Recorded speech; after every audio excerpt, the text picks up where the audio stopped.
Bismillahirrahmanirrahim. Assalamualaikum warahmatullahi wabarakatuh. Saya Nabila Dwi Putri Gunawan dengan NPM 101229193, mahasiswa Universitas Teknologi Digital.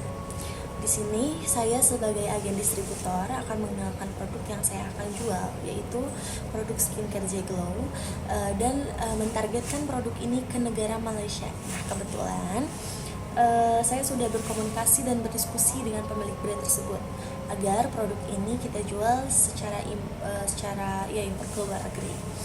Nah, untuk promosi dalam ekspor produk skincare J-Glow ada beberapa pilihan nih yang dapat dipertimbangkan. Yang pertama ada diskon khusus ekspor, yaitu menawarkan potongan harga eksklusif untuk pengunjung expo seperti diskon 20-30% untuk pembelian produk J-Glow tertentu. Lanjut ada paket bundling, jadi menyediakan paket bundling dengan harga lebih terjangkau, misalnya kombinasi produk perawatan wajah serum plus krim dengan harga yang spesial. Lanjut ada hadiah langsung. Nah, di sini hadiah langsung itu menawarkan hadiah atau produk sampel gratis dengan pembelian tertentu, seperti masker wajah atau pembersih wajah J-Glow. Lanjut ada loyalty program, yaitu memberikan poin atau voucher diskon untuk pembelian di masa depan bagi pengunjung yang membeli di expo. Lanjut ada demonstrasi atau konsultasi gratis. Nah, di sini kita akan menyediakan sesi konsultasi gratis mengenai perawatan kulit atau demonstrasi cara penggunaan produk J-Glow. Lanjut ada kontes atau giveaway juga. Nah, di sini kita akan mengadakan kontes atau giveaway dengan hadiah produk J-Glow untuk menarik perhatian pengunjung. Nah, proses seperti ini, promosi seperti ini dapat meningkatkan daya tarik produk dan memberi insentif bagi pengunjung untuk melakukan pembelian. Lanjut, produk skincare J-Glow juga memiliki beberapa kelebihan yang dapat menarik minat konsumen. Di antaranya itu yang pertama, bahan alami dan aman. Nah, J-Glow ini menggunakan bahan-bahan alami yang lembut dan aman untuk kulit, sehingga cocok untuk berbagai jenis kulit termasuk kulit yang sensitif.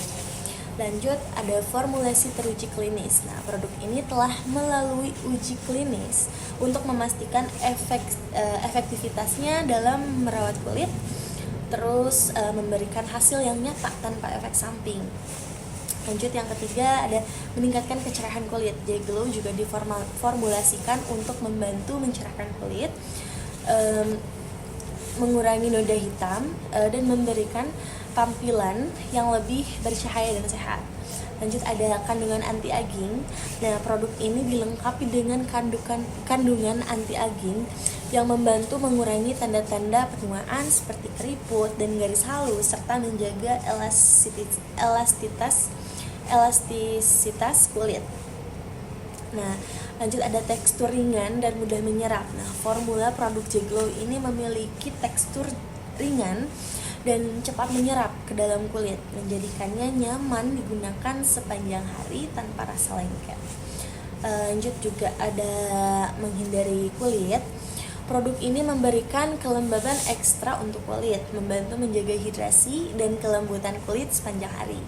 Lanjut ada tanpa bahan berbahaya. Nah, J-Glow ini bebas dari bahan kimia yang berbahaya seperti paraben, sulfat, dan pewangi buatan, sehingga produk ini lebih aman untuk penggunaan jangka panjang. Dengan kelebihan-kelebihan tersebut, J-Glow menawarkan solusi perawatan kulit yang efektif, aman, dan memberikan hasil yang memuaskan bagi penggunanya. Dalam pengiriman internasional nih ada Incheon Terms, International Commercial Terms. Ini digunakan untuk menentukan tanggung jawab antara penjual dan pembeli terkait pengiriman barang. Nah, berikut adalah beberapa jenis pengiriman berdasarkan Incheon Terms beserta biaya yang diperlukan, dokumen yang harus dilengkapi, serta proses pabean. Yang pertama ada ex-works, pabrik atau gudang penjual. Nah, tanggung jawab penjual. Pertama, penjual hanya bertanggung jawab untuk menyediakan barang di lokasi mereka. mau di pabrik maupun di gudang dalam kondisi siap untuk diambil. Untuk biaya nih, pembeli menanggung semua biaya pengiriman, asuransi, dan bea cukai. Terus ada dokumen yang diperlukan juga, faktur komersial, surat jalan, sertifikat asal barang. Proses pabean, yaitu pembeli bertanggung jawab atas urusan ekspor termasuk proses pabean di negara asal. Nah, yang kedua ada free on board, jadi itu bebas di papan kapal. Nah, untuk tanggung jawab penjualnya itu, penjual harus bertanggung jawab untuk pengiriman barang hingga barang berada di atas kapal yang ditunjuk pembeli di pelabuhan pengiriman. Nah, untuk biayanya, penjual menanggung biaya pengiriman hingga barang di atas kapal, pembeli menanggung biaya transportasi laut, asuransi, dan biaya impor.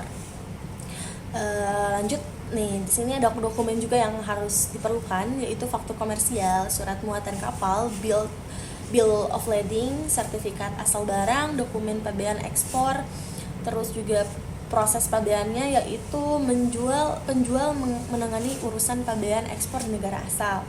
Yang ketiga ada cost, insurance, and freight, yaitu biaya, asuransi, dan angkutan. Nah, untuk yang tanggung jawab penjual bertanggung jawab untuk membayar biaya pengiriman dan asuransi hingga barang tiba di pelabuhan tujuan.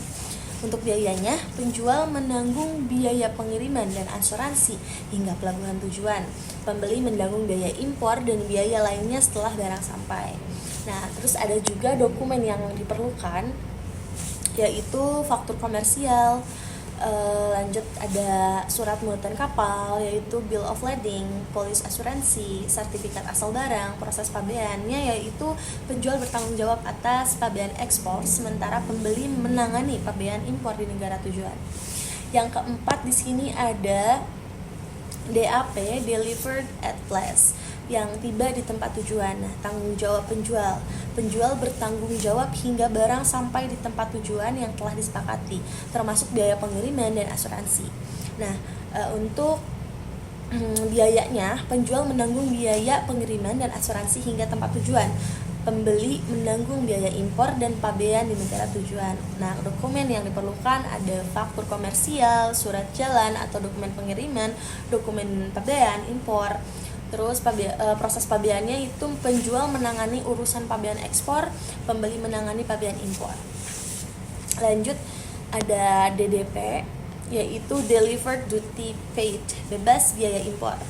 Nah, yang tanggung jawab penjual ini, penjual bertanggung jawab penuh atas biaya pengiriman, asuransi, dan bea cukai hingga barang sampai di lokasi yang disepakati di negara pembeli. Untuk biayanya, penjual menanggung semua biaya termasuk biaya pengiriman, asuransi, dan bea cukai di negara pembeli. Untuk dokumen yang diperlukan di sini ada faktur komersial sama seperti yang sebelumnya, surat jalan atau dokumen pengiriman, surat muatan kapal, dokumen pabean ekspor dan impor. Proses pabeannya itu penjual menangani semua proses pabean baik ekspor maupun impor. Nah, di sini ada dokumen umum yang dibutuhkan dalam pengiriman internasional. Yang pertama, faktur komersial, yaitu menyatakan nilai barang yang dikirim. Yang kedua, bill of lading, yaitu bukti pengiriman barang via laut, udara, atau darat. Lanjut yang ketiga, sertifikat asal barang, yaitu maksudnya certificate of origin, yaitu menyatakan asal barang untuk tujuan bea cukai. Lanjut yang keempat, ada packing list. Nah, di sini daftar rinci barang yang akan dikirim. Lanjut yang kelima, polis asuransi, yaitu jika pengiriman mencakup asuransi. Yang keenam, surat jalan. Nah, di sini surat jalan ini bukti barang telah dikirim dan diterima. Untuk proses pabeannya tersendiri, yaitu ekspor, penjual harus menyelesaikan prosedur pabean di negara asal, termasuk pengajuan dokumen ekspor dan pembayaran bea cukai ekspor. Yang impor, pembeli bertanggung jawab untuk menyelesaikan prosedur pabean di negara tujuan, termasuk pengajuan dokumen impor dan pembayaran bea cukai impor. Nah, dengan memahami setiap Incoterms dan biaya yang terkait, proses pengiriman barang internasional akan berjalan lebih lancar dan sesuai dengan ketentuan yang ada. Mungkin cukup sekian dari saya. Mohon maaf bila ada kesalahan, dan mohon maaf jika tugas UAS ini tidak sesuai dengan apa yang sudah ditugaskan, karena di sini juga saya kelompoknya sendirian. Sekali lagi mohon maaf. Terima kasih atas perhatiannya. Wassalamualaikum warahmatullahi wabarakatuh.